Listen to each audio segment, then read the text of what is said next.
The first scream that tore down the street wasn't my son's, but it made my blood run cold just the same.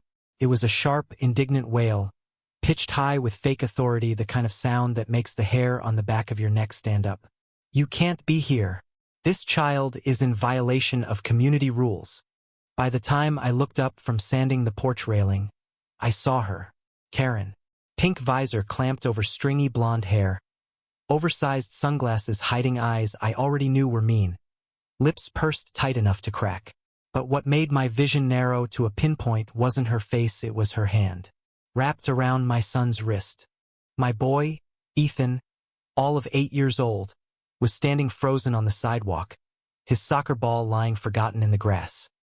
He wasn't crying yet, but his lower lip trembled, and that was enough to send the SEAL training I'd spent years trying to keep buried straight to the surface. I dropped the sandpaper and was across the yard before the thought had fully formed. Get your hands off my kid. My voice came out low, dangerous, the tone that once made grown men in combat zones freeze mid-step. She didn't flinch. This child is trespassing, Karen announced to the street, as if the cracked bit of asphalt was her personal palace courtyard. HOA policy states no unaccompanied minors are allowed in the cul-de-sac without prior approval. I am the acting president. You're acting like a lunatic? I cut in, my hand already on my son's shoulder, pulling him gently but firmly behind me. Her grip broke, but she didn't step back. She actually squared her shoulders like she thought this was going to turn into some kind of neighborhood power showdown. I could hear phones clicking on in the background. Mrs. Lang from 2 houses down was already filming. God bless her. Then came the twist. Karen wasn't even the HOA president. She wasn't on the board. She didn't even live on this street. Turns out she was part of some self-appointed safety committee that had no legal standing, and she'd been harassing kids in surrounding neighborhoods for weeks. I knew none of that yet, but the way she puffed up her chest when a couple of gawkers shouted, "Karen, go home," told me I'd be digging deeper soon. She jabbed a finger toward me. If you don't comply, I will be forced to call the sheriff for child endangerment and noncompliance with HOA policy. My laugh was short, sharp, and far too close to the one I used to give insurgents who thought they had the drop on me. You go ahead and call, I said. But you might want to know his dad's a Navy SEAL, and I've got my lawyer on speed dial. Guess which one of us the sheriff's going to believe?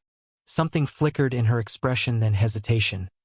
Maybe even fear, but it was quickly buried under that fake righteous mask she wore so well. She huffed and spun as if to storm off, but not before pulling her phone from her pocket. She was really going to try it. She was going to weaponize the cops against me. I put Ethan inside with my neighbor Sarah, who had come running the moment she heard the commotion, then stepped back outside and hit my own call button. My attorney, Mike. The man answered on the first ring. I laid it out in 30 seconds flat, ending with, "She touched my kid. I want it on record. And she's claiming HOA authority she doesn't have." Mike didn't hesitate. "Don't say another word to her. Keep witnesses close. I'll have a deputy friend there in 15.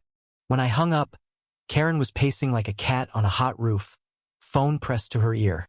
Her voice carried loud enough for the whole block to hear, and she was embellishing wildly.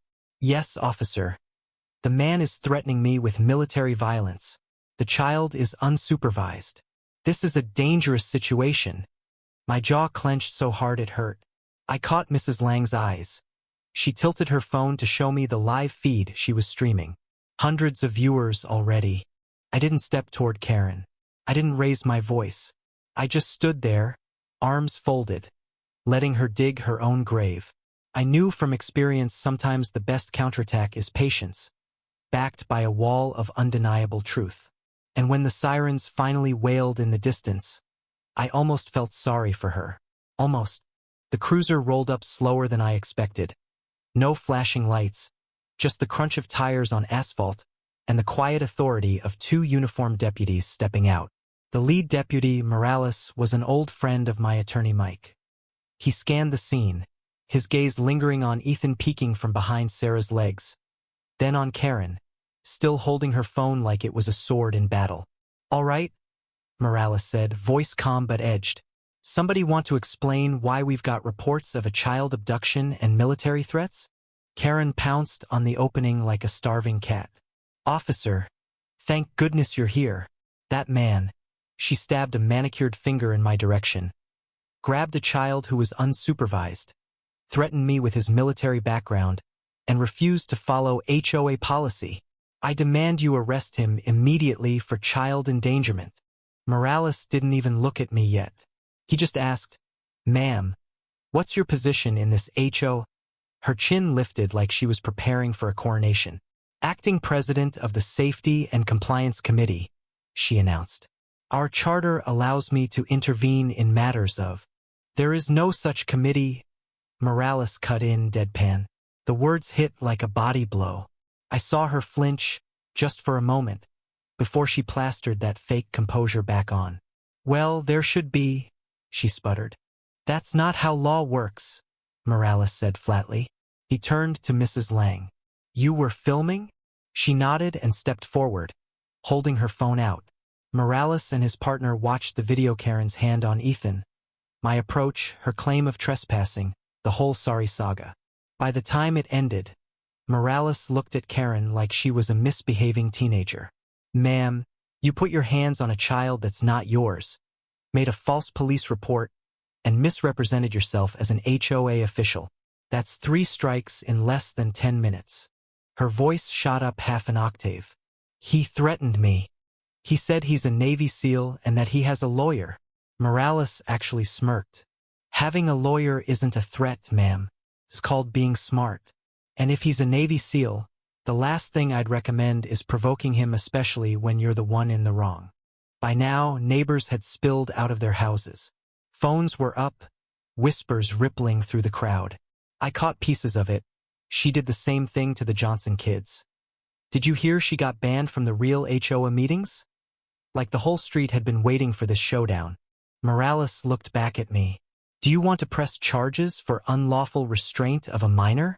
His tone made it clear the option was very much on the table. My eyes went to Ethan, who was clinging to Sarah's hand. He nodded at me, small but certain. My decision was made. "Yes," I said, voice steady. "And I want a restraining order. Today." Karen exploded like a firecracker. "This is harassment. I was protecting the neighborhood." But the more she screamed, the more she buried herself. Morales's partner calmly took her arm. "Ma'am, you're under arrest for unlawful restraint and filing a false police report. You have the right to remain silent," she yanked back. But the deputy's grip was iron. The gasps from the crowd were almost satisfying enough to drown out her shrill protests. Almost. As they walked her to the cruiser, my attorney Mike pulled up in his silver sedan, perfectly timed. He shook my hand, gave Ethan a reassuring smile, then handed Morales a folder.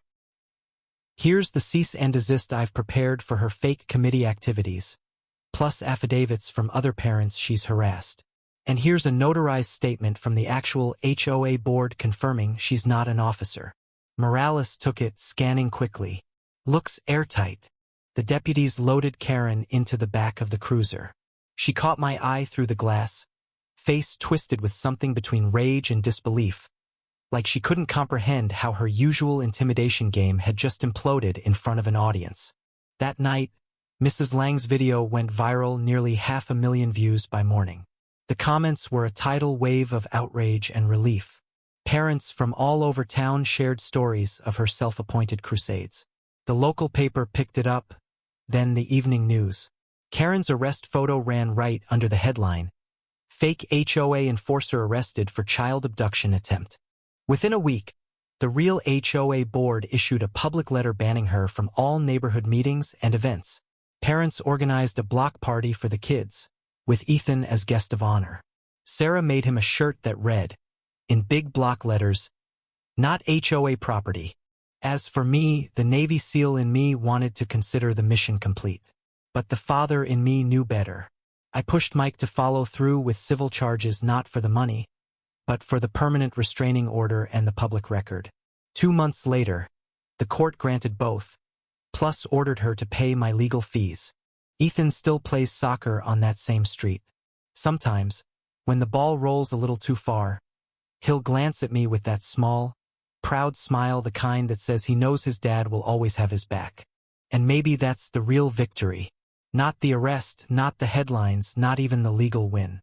It's knowing that the next time someone like Karen tries to weaponize fear, there's proof she can be stopped and stopped fast. What do you think? Was pressing charges the right call? Or should I have just let the public shame be her punishment?